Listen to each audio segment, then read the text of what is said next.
আসসালামু আলাইকুম। প্রিয় ভাইরা কেমন আছেন? আশা করি সকলে ভালো আছেন এবং সুস্থ আছেন। দেশ ও প্রবাস থেকে যারা আমার এই ভিডিওটি দেখতেছেন অবশ্যই আমার চ্যানেলটি সাবস্ক্রাইব করে দিবেন। প্রিয় ভাইরা, আজ আপনারা অবগত আছেন যে আজ আমাদের একটি খুব সুন্দর একটি দিন। আজ শবে বরাতের দিন। ইনশাআল্লাহ আজকের এই দিনে আপনারা নামাজ পড়বেন এবং সকলকে দোয়া করবেন যাতে সকলের যে সমস্যাগুলো আছে আল্লাহ পাক যেন সেগুলো সমাধান করে দেয়। বিশেষ করে একটি গুরুত্বপূর্ণ নিউজ আমি আপনাদের দেব আজকে, সেটা হচ্ছে আপনারা সকলে জানেন যে আগামী 9 তারিখ অর্থাৎ আজকে 3 তারিখ, আজ থেকে আরও প্রায় 6 দিন পরে অর্থাৎ আগামী সপ্তাহে একটি ক্লিক ডে আছে ট্যুরিজম খাতে, যেটা সিজনাল 6 মাসের যে ভিসাটা হয়ে থাকে সাধারণত সিজনাল ভিসার ক্যাটাগরি ট্যুরিজম খাতে 9 ফেব্রুয়ারি। এই ট্যুরিজম খাতে আপনারা অনেকেই আপনার কাগজ জমা করবেন এবং অনেকে এই বিষয়টি নিয়ে আসলে জানতে চেয়েছেন যে যেহেতু গত জানুয়ারি মাসের 12 তারিখে এটি ক্লিক ডে হয়েছিল, ঠিক সেই সিজনাল খাতে এগ্রিকালচার যেটা কৃষি খাতে, এবং একই জিনিস আবারও ফেব্রুয়ারি মাসে আরেকটি ক্লিক ডে, এই বিষয়টা অনেকে জানার জন্য মেসেজ করেছেন। তাই আমি আপনাদেরকে এই বিষয়টা একটু ক্লিয়ার করবো এবং সেই সাথে আজকে ঢাকা ভিএফএস গ্লোবালের যে সর্বশেষ আপডেট সেই আপডেটটি আপনাদের জানিয়ে দেবো। প্রিয় ভাইয়েরা, ট্যুরিজম খাতের বিষয়টা হচ্ছে এরকম যে এখানেও দুইটি ক্যাটাগরিতে আবেদন হয়, একটা স্থায়ী আর একটা অস্থায়ী। যেহেতু সিজনাল সেহেতু এটা অস্থায়ী, যদি নন সিজনাল হতো তাহলে সেটা স্থায়ী হতো। এই অস্থায়ী খাতে আমরা যারা আবেদন করব সেটা হচ্ছে বিভিন্ন রেস্টুরেন্ট অথবা ওদের সরকারি অনেক প্রজেক্ট আছে বা অনেক বেসরকারি খাত আছে যেখানগুলোতে 6 মাস ওরা কাজের জন্য প্রয়োজন হয় লোকের। এইসব খাতগুলোতে আপনারা এই সিজনাল অর্থাৎ বিভিন্ন রেস্টুরেন্ট যেগুলো আছে এইখানেই মালিকগুলো আবেদন করবে এবং বেশিরভাগ এই যে ফেব্রুয়ারি মাসের 9 তারিখে যে ক্লিক ডেটা হবে এই ক্লিক ডে যারা আবেদন করবেন ম্যাক্সিমাম লোকগুলোই হচ্ছে একদম নিজস্ব লোক, অর্থাৎ সাধারণত যারা এই রেস্টুরেন্টগুলোতে চাকরি করে বা মালিক আপন ভাই বা কর্মচারী বা যারাই হোক না কেন তাদের ভাইদের জন্য বা ইয়ের জন্য তারা নিজস্বরাই এই ধরনের আবেদনগুলো বেশি করে থাকে, মালিক নিজস্ব লোক নিয়ে আসে। তবে এই ক্ষেত্রে বলবো যারা ট্যুরিজম খাতে আপনারা আবেদন করতে পারবেন তাদের চান্সটা সবচেয়ে বেশি থাকবে, কারণ এই ট্যুরিজম খাতে খুব বেশি পাওয়া যায় না, অর্থাৎ ভ্যাকেন্সি পাওয়া যায় না, যে চাকরির যে বিষয়টা বা আবেদনের লোকও খুব বেশি পাওয়া যায় না। সেই ক্ষেত্রে যারা আবেদন করতে পারবেন তারা অনেকটা ভাগ্যবানের মতনই থাকবেন, কারণ তাদের ভিসাগুলো ওঠার সম্ভাবনা অনেক বেশি থাকবে। প্রিয় ভাইয়েরা, ট্যুরিজম খাতে কিন্তু অন্যান্য অর্থাৎ এগ্রিকালচার খাতের মতন বা ডোমেস্টিক খাত বলেন অথবা বলেন নন সিজনাল যেটা স্থায়ী খাতে এইরকম কিন্তু পর্যাপ্ত পরিমাণে কিন্তু আপনার লোক জমা পড়েন না। সেই ক্ষেত্রে বলবো যে এই ট্যুরিজম খাতে যারা জমা করবেন এই লোক সংখ্যা একেবারে কম। সেই হিসেবে আমি আপনাদের বলতে পারি যে আপনারা যারা জমা করবেন সামান্য কিছু মানুষ, ইনশাআল্লাহ আপনারা আশাবাদী থাকতে পারেন, আপনাদের জন্য ভালো একটা সুসংবাদ থাকবে এই ট্যুরিজম খাতে। তবে মনে রাখবেন এই ট্যুরিজম খাতেও আপনাদের জন্য দালালরা বসে আছে ফাঁদ পেতে। সে কারণ হচ্ছে আপনারা জানেন যে বর্তমানে ডুপ্লিকেট নুলস্তা দিয়ে আপনাকে ঘায়েল করতে পারবে না। এর কারণ হচ্ছে যতই সে আপনাকে নুলস্তা দেখ, আপনি যখন ওয়েব ফর্মের মাধ্যমে আবেদন করবেন তখন 15 দিন 20 দিন বা 1 মাসের মধ্যে যখন আপনি আর অ্যাপয়েন্টমেন্ট ডেটটা পাবেন না তখন ওরা কিন্তু অলরেডি আপনাকে একটি মেসেজ দিয়ে জানিয়ে দেবে আপনার এই নুলস্তাটি ফেক।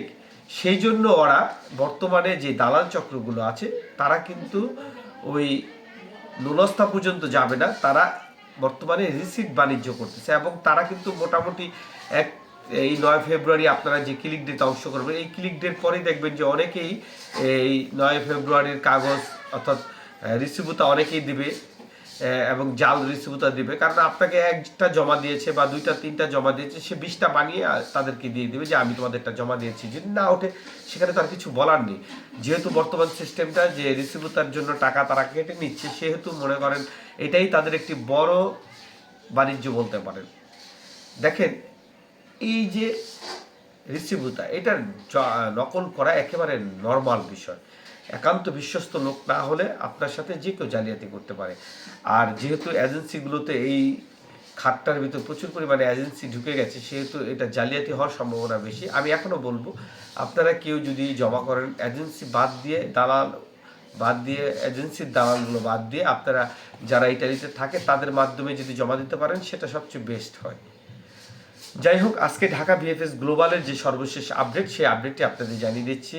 আজকে ঢাকা ভিএফএস গ্লোবালে কয়েকটি ভালো নিউজের মধ্যে হচ্ছে, আজকে অনেকগুলো রিটার্ন পাসপোর্ট জমা হয়েছে, তার মধ্যে ডোমেস্টিক ভিসার কাগজ জমা হয়েছে প্রায় 3-4টির মতন। প্রিয় ভাইয়েরা, 2024 সালের অনেক কাগজ কিন্তু এখন আবার নতুন করে সাবমিটের জন্য মেসেজ আসতেছে, তবে 23 সালের অবস্থাটা খুবই খারাপ।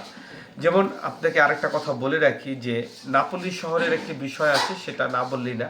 আমরা কিন্তু জানি যে নাপোলি শহরের প্রায় 90-95% পাসপোর্ট রিজেক্ট আসবে।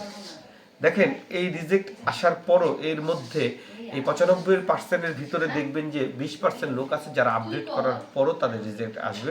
এটা আমি কিন্তু আপনাদেরকে প্রতি ভিডিওতে এখন বলি, কারণ এখন এটা না বললে আপনাদের পরবর্তী পদক্ষেপটা আপনারা নিতে অসুবিধা হয়ে যাবে।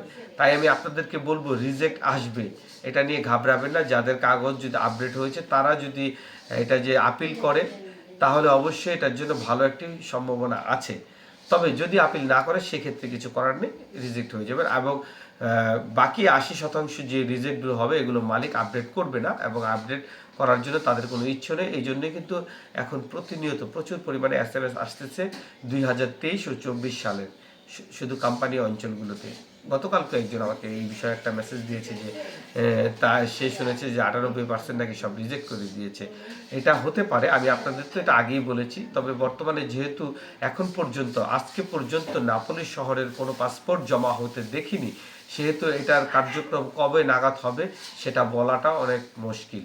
প্রিয় ভাইরা, আরেকটি কথা বলে রাখি, কাছেরটা শহরের অনেকেই আপনারা আপডেট করে রেখেছেন, কিন্তু এখন পর্যন্ত কোনো রেজাল্ট আপনারা পাননি। যেহেতু আপডেট করার পরও আপনাদের এখন পর্যন্ত রিজেক্ট দেয়নি, যাদের আপডেট হয়ে গিয়েছে, সেহেতু আপনারা ধৈর্য ধরেন, আপনাদের ভালো খবর আসতে পারে ইনশাআল্লাহ।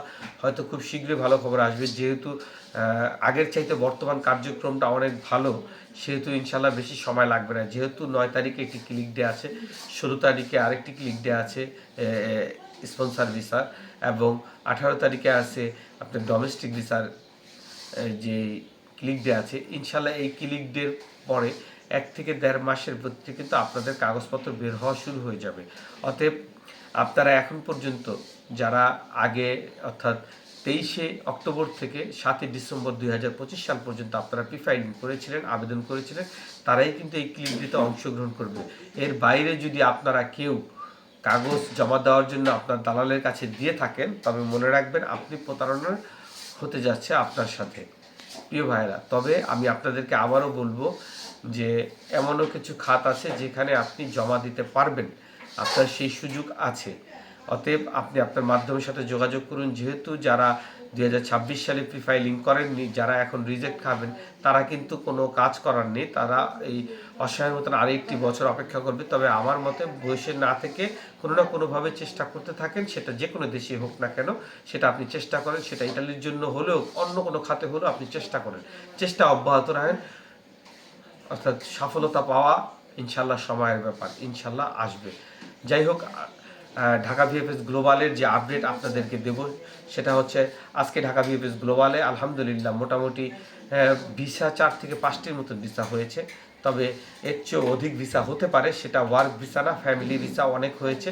কারণ আজকে ফ্যামিলি ভিসা এবং ওয়ার্ক ভিসা যদি আপনি বলেন তাহলে প্রায় 40-এর অধিক হবে ভিসা হয়েছে।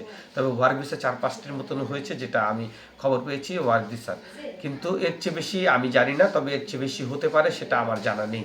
প্রিয় ভাইরা, বর্তমানে আরেকটি বিষয় আপনারা অনেকে আমাকে জিজ্ঞাসা করেন, সেটা হচ্ছে নতুন ওয়েব ফর্মের মাধ্যমে আবেদন নিয়ে কি জমা দেওয়া যায় কিনা।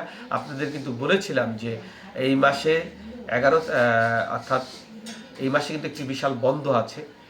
এই বন্ধের আগে, অর্থাৎ আগামী 8 তারিখ পর্যন্ত যদি আপনারা না জমা দিতে পারেন, তাহলে 20 তারিখের আগে কিন্তু আর আপনারা জমা দিতে পারবেন না। সেটা 20 তারিখের পরে আবার আপনাদেরকে অ্যাপয়েন্টমেন্ট দেওয়া হবে।